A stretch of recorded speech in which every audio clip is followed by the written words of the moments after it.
बिस्मिल्लाहिर्रहमानिर्रहीम। अस्सलाम वालेकुम स्टूडेंट्स, जमात दहन मज़मून इस्लामियात। डियर स्टूडेंट्स, आज हम इसके अंदर आपका मौज़ूआती मतालिया करेंगे। जो दहम क्लास का पहला मौज़ूआती मतालिया है, तहारत और जिस्मानी सफ़ाई। इस टॉपिक को कवर जो चीज़ें कर रही हैं वो तहारत और जिस्मानी सफ़ाई की डेफिनेशंस हैं और उनके बारे में कुरान और हदीस क्या कहता है। इसके अलावा वज़ू का तरीका, मसाइल, गुस्ल और गुस्ल का तरीका इसके अंदर आपके चैप्टर के अंदर बयान किए गए हैं। अब हम इसको पढ़ेंगे। मैं आपको रीडिंग के साथ साथ इसके अंदर से आपके ऑब्जेक्टिव और शॉर्ट क्वेश्चन जो है वो आपको करवाती जाऊँगी। आपको पेंसिल हाथ में रखिएगा और इनको अपनी बुक के पेज को ओपन करके साथ साथ अंडरलाइन करते रहिएगा। पेज नंबर आपका 67 है। इस्लाम एक मुकम्मल ज़ाब्ता हयात और दीन फितरत है। अल्लाह ताला ने अपने इस दीन में तमाम इंसानों, ख़ास तौर पर मुसलमानों को तमाम छोटी बड़ी बातों से कुरान और हदीस के ज़रिए आगाह कर दिया है और नबी करीम सल्लल्लाहु अलैहि वसल्लम को आखिरी नबी बनाकर अपने दीन को अमली तौर पर समझा दिया है ताकि हर चीज़ वाज़ेह हो जाए। अल्लाह पाक ने अपने तमाम अहकामात कुरान पाक में बयान कर दिए हैं। उनको कुरान पाक के उन अहकामात को अमली शक्ल में आप सल्लल्लाहु अलैहि वसल्लम ने दिखाया है। जैसा कि कुरान में कहा गया है, नमाज़ पढ़ो, नमाज किस तरह पढ़नी है, नियत कैसे करनी है, रुकू कैसे करना है, सजदा कैसे करना है, ये सब चीज़ें आप सल्लल्लाहु अलैहि वसल्लम ने अमली तौर पर नमाज अदा करके हमें बता दिया है। ठीक है, अब यहाँ पर जो है वो आपका हम अगला पढ़ेंगे। तहारत और पाकीज़गी के बुनियादी असूल बताकर सिर्फ एक आयत कुरानी और एक हदीस पर इक्तफ़ा किया जाता है। पहले हम कुरान पाक के मुताबिक पढ़ेंगे कि तहारत क्या है। इरशाद रब्बानी है, अपने कपड़ों को पाक रख और नापाकी से दूर रह। नबी करीम सल्लल्लाहु अलैहि वसल्लम का फरमान है, तहारत और पाकीज़गी ईमान का हिस्सा है। जब वो आपसे पूछेंगे कि कोई एक आयत करें तो आपने आयत को लिख कर उसका तर्जमा लिख देना है। अगर वो आपसे कहते हैं कि आपने हदीस बताएं जिसके ज़रिए आप तहारत के बारे में कोई एक हदीस जो है वो कोट करें, तो आप कौन सी हदीस कोट करेंगे? अतहुर शत्रुल ईमान, तहारत और पाकीज़गी ईमान का हिस्सा है। अब आपने जो है वो इसकी मीनिंग देखेंगे। तहारत के लघवी मायने पाक होने के हैं। आपसे वो शॉर्ट क्वेश्चन में पूछता है, MCQs में पूछ सकता है तहारत के लघवी मायने क्या है, आपको 4 ऑप्शन दे सकता है और शॉर्ट क्वेश्चन में अगर पूछे तो आपको पता होना चाहिए तहारत के लघवी मायने पाक होने के हैं। डियर स्टूडेंट्स, आज के दौर में हम सिर्फ नहाने को सफाई कह देते हैं, बस ये हम पाक साफ़ हो गए हैं। तहारत जो है वो इस्लाम में इसके बड़े वसी मायने हैं। अपने आप को पाक रखना, अपने लिबास को पाक रखना। ठीक है, ये नहीं कि आप अगर सिर्फ नहा कर फारिग हो गए, कपड़े आपके गंदे, उन पे कहीं नजासत लगी हुई है तो आपको तहारत हासिल है। आपने अपने आप को मुकम्मल तौर पे साफ़ रखना है। तहारत का शरई मफ़हूम बिल्कुल मुख्तलिफ है। अगर शरीयत के बताए हुए असूलों और उसकी शराइत के मुताबिक सफाई ना हो तो तहारत नहीं होती, और अगर तहारत ही नहीं होगी तो आपकी कोई इबादत कबूल नहीं होगी।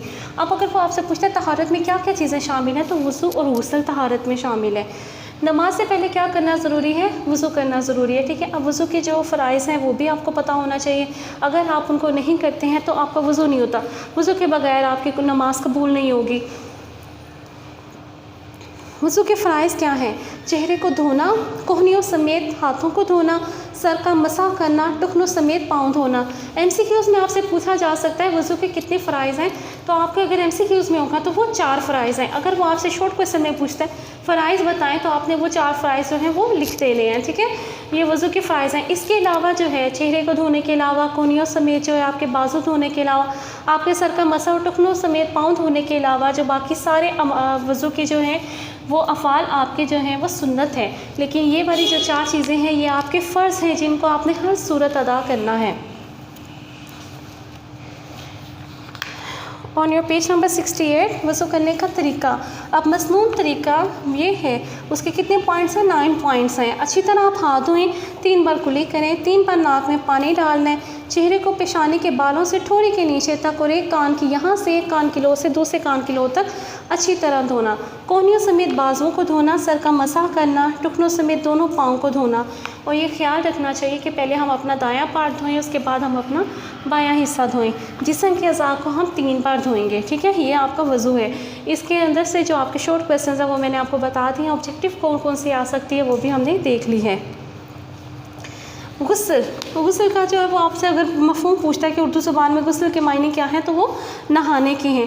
अब हम लोग सिर्फ नहाने को कहते हैं हमने पाकी हासिल कर ली। इस्लाम में इसका बाकायदा एक तरीका है, शरई उसूलों के मुताबिक जब तक हम वैसे नहीं नहाते हम पाकी हासिल नहीं करते, और हमारा उसी पाकी हासिल करने के तरीक़ों को इस्लाम में गुस्ल कहा जाता है। आप सल्लल्लाहु अलैहि वसल्लम ने जुमे के दिन गुस्ल करने को हर मुसलमान के लिए मसनून करार दिया है, ठीक है। इसी तरह ईदैन के भी और हज उम्रे के लिए ihराम बांधने से पहले नहाने को भी अपनी सुन्नत में शामिल किया है। ये जो आपकी दोनों लाइन्स हैं ये आपके ऑब्जेक्टिव में जा रही है, वहाँ पर आप फिलिंग करेंगे। गुस्ल का तरीका क्या है? नहाने से पहले ज़रूरी है कि जिस्म का जो हिस्सा गंदा है उसे धो लिया जाए। इसके बाद अगर हो सके तो वज़ू कर लेना बेहतर है, वरना 3 बार इस तरह से पानी करना, कुली करें कि पानी आपके हलक तक पहुँचे, ठीक है। वैसे जो आप कुली करते हैं वो ज़रूरी नहीं यहाँ तक जाए, लेकिन गुस्ल में आपके लिए लाजिम है कि आपके हलक तक पानी पहुँचे। नाक में पानी 3 बार आप डालें, जहाँ तक मुमकिन हो वो आगे जाए, ठीक है। नरम हड्डी से आपके जो वो आगे जाए। पूरे जिस्म पर 3 बार पानी बहाएं और जिस्म को अच्छी तरह मलकर साफ़ कर लें। अब आपके लिए ज़रूरी है कि आपके जिस्म का कोई हिस्सा और कोई बाल खुश्क ना रहे, पूरा जिस्म जो है वो आपका गीला हो।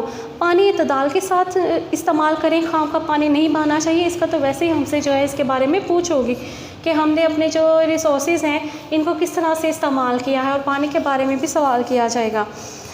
अब एहतियात इसमें क्या है? खाम का पानी ज़ाया ना करें, गुस्ल खाने में नहाया जाए।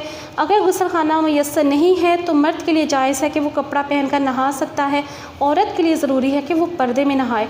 और ममानियत किन चीज़ों की है? गुनगुनाने और बातें करने की ममानियत है, ठीक है।